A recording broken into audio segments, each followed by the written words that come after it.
হরে কৃষ্ণ কৃষ্ণ কৃষ্ণ হরে হরে, হরে রাম রাম রাম হরে হরে। নমস্কার প্রভুজি ও মাতাজি গণেরা, আজকে আমি আপনাদেরকে শোনাতে চলেছি ভগবানের এক দুর্লভ কাহিনী, শ্রীকৃষ্ণ ও সত্যভামার অহংকার ভঙ্গ। আপনারা অবশ্যই ভগবানের শ্রীকৃষ্ণের এই কথাগুলি শেষ পর্যন্ত মন দিয়ে শুনবেন, এতে আপনাদের সবার মঙ্গল হবে। চলুন শুরু করা যাক। যখন সত্যভামার গর্ভ ভেঙে দিলেন শ্রীকৃষ্ণ, শক্তির জয় আর অহংকারের পতন। দ্বারকার রাজপ্রাসাদ সোনালি সূর্যের আলো ঝলমল করছে রাজপ্রাসাদের চূড়ায়। ভেতরে নন্দনকানন বাগানে ভরে উঠেছে ফুলের সৌরভ। রাজপ্রাসাদের অন্দরমহল সাজানো রত্নখচিত আসনে শ্রীকৃষ্ণের পত্নী মণ্ডলীর মধ্যে ছিলেন সত্যভামা। সৌন্দর্যে অপরূপা, রূপে গুণে অতুলনীয়। কিন্তু একদিন তার মনে জন্ম নিল এক সূক্ষ্ম অহংকার। সত্যভামা ভেবেছিলেন, আমি তো শ্রীকৃষ্ণের প্রিয়তমা, আমার সৌন্দর্য, আমার ধনসম্পদ, আমার ভক্তি সবই অন্যদের থেকে অনেক অনেক বেশি।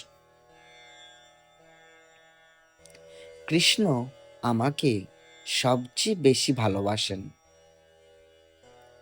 এ নিয়ে কারো কোনো সন্দেহ নেই। একদিন দ্বারকার প্রাসাদে ঋষি নারদ এলেন। নারদ সবসময় যেমন আনন্দের সুরে কৌতুকে ভরপুর। তিনি রাজপ্রাসাদের অন্দরমহলে প্রবেশ করলেন এবং সত্যভামাকে উদ্দেশ্য করে বললেন, নারদ, মা সত্যভামা, আমি শুনেছি তুমি ভগবান শ্রীকৃষ্ণের সবচেয়ে প্রিয়, কিন্তু একটা কথা বলো তো, প্রিয়তমাকে প্রমাণ করতে হলে তো পরীক্ষা দিতে হয়। তুমি কি পারবে কৃষ্ণের প্রতি তোমার ভক্তি আর ভালোবাসা সত্যিই সবচেয়ে বেশি তা দেখাতে?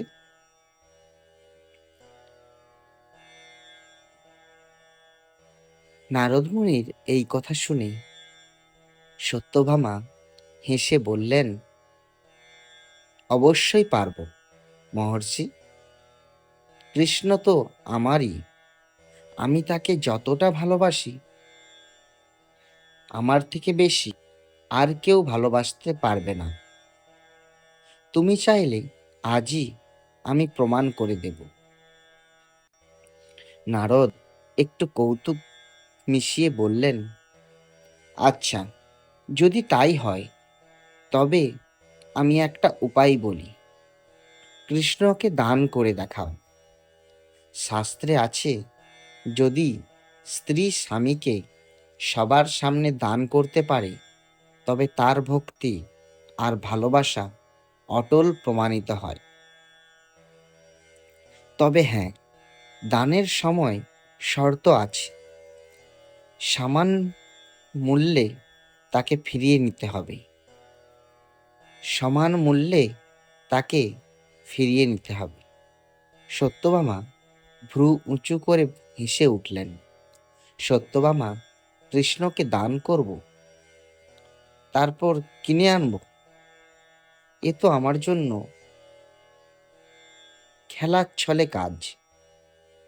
আমি সত্যভামা, বিদর্ভের রাজকন্যায়, আমার ধনরত্নের ভাণ্ডার অশেষ। কৃষ্ণকে ফিরিয়ে আনা আমার জন্য তো সহজ ব্যাপার। নারদ ভেতরে ভেতরে মুচকি হাসলেন। তিনি জানতেন এই খেলার মধ্যে দিয়ে সত্যভামার অহংকার ভাঙবে আর ভক্তির আসল রূপ ফুটে উঠবে। দান ও তুলাদণ্ড। দ্বারকার রাজসভায় সাজানো হলো এক বিশাল তুলাদণ্ড। একপাশে দাঁড় করানো হলো স্বয়ং শ্রীকৃষ্ণকে, অন্য পাশে রাখা হলো খালি পাল্লা। নারদ ঘোষিত করলেন, মা সত্যভামা, তুমি যদি কৃষ্ণকে ফিরিয়ে নিতে চাও তবে পাল্লায় রাখতে হবে তার সমান মূল্যবান কিছু। যতক্ষণ না পাল্লা সমান হয় কৃষ্ণ তোমার কাছে ফিরবে না। সত্যভামা প্রথমে আত্মবিশ্বাসে ভরপুর ছিলেন। তিনি আদেশ দিলেন, রত্ন ভাণ্ডার থেকে আনা হোক অমূল্য মণি, হীরা, মুক্তা, স্বর্ণ মুদ্রা। এক এক করে সেসব রাখা হলো তুলাদণ্ডের পাল্লায়। কিন্তু আশ্চর্য, যতই রত্ন ফেলা হচ্ছে কৃষ্ণের পাল্লা নড়ছে না। কৃষ্ণ এক চিলতে মৃদু হাসি নিয়ে দাঁড়িয়ে আছেন অপর পাল্লায়। আর সত্যভামার অহংকার ক্রমশ দুলছে। সত্যভামা অধৈর্য হয়ে উঠলেন।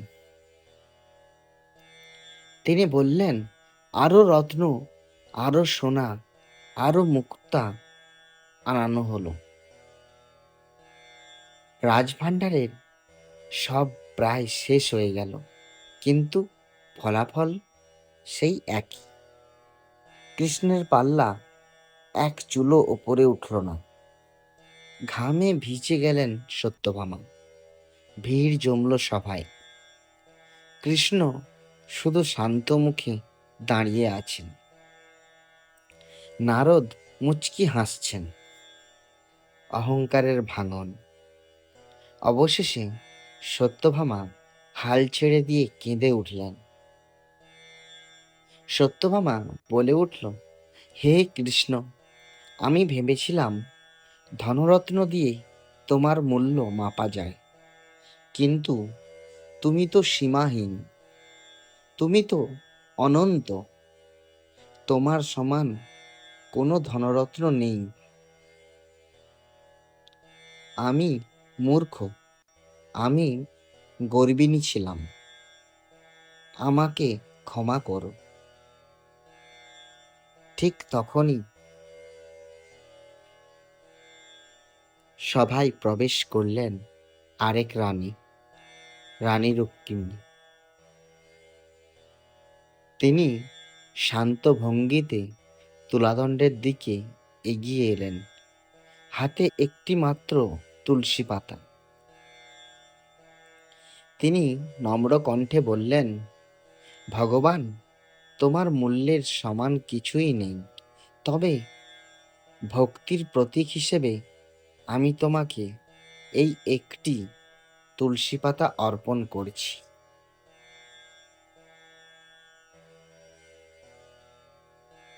আমার প্রাণের অন্তঃস্থল থেকে তোমার প্রতি ভক্তি ও প্রেমই আমার আসল ধন।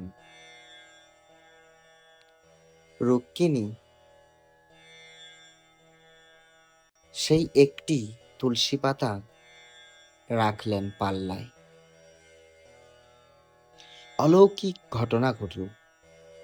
মুহূর্তের মধ্যে কৃষ্ণের পাল্লা ওপরে উঠল, আর রুক্মিণীর রাখা পাতার পাল্লা নিচে নেমে গেল।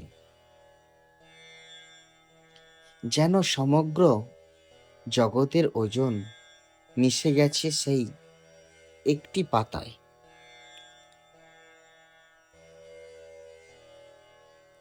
সভামণ্ডপ স্তম্ভিত। সত্যভামা অশ্রু সজল চোখে সব দেখলেন।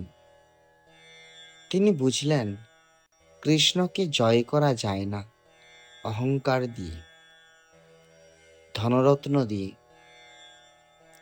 বাহ্যিক প্রদর্শন দিয়ে। কৃষ্ণকে জয় করা যায় শুধু কেবল ভক্তি, ভালোবাসা আর নম্রতা দিয়ে। তার কৃপা লাভ করা যায়। নারদ হাসি মুখে বললেন, দেখলে মা সত্যভামা, ভক্তির শক্তি কেমন? কৃষ্ণকে ধনরত্ন দিয়ে মাপা যায় না।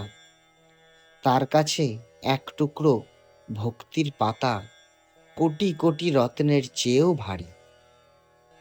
সত্যভামা কৃষ্ণের পদে নতজানু হয়ে কাঁদলেন। সত্যভামা বললেন, প্রভু, আজ থেকে আমার অহংকার চূর্ণ হলো। আমি শুধু তোমার ভক্তি চাই, তোমার স্নেহ চাই।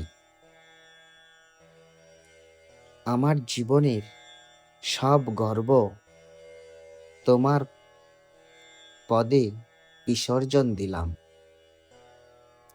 কৃষ্ণ স্নিগ্ধ হাসি দিয়ে তাকে তুলে ধরলেন।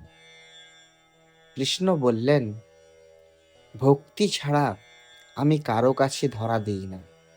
তুমি আজ ভক্তির মহিমা উপলব্ধি করলে, এই তোমার প্রকৃত সম্পদ।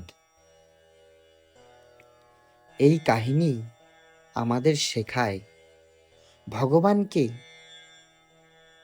ধনরত্ন, শক্তি বা গর্ব দিয়ে কখনোই পাওয়া যায় না। ভক্তির এক ফোঁটা অশ্রু, প্রেমের এক টুকরো তুলসী পাতা কোটি কোটি সোনার চেয়েও ভারী। অহংকার ভেঙে নম্রতা ও ভালোবাসাই শ্রীকৃষ্ণকে সন্তুষ্ট করার আসল পথ।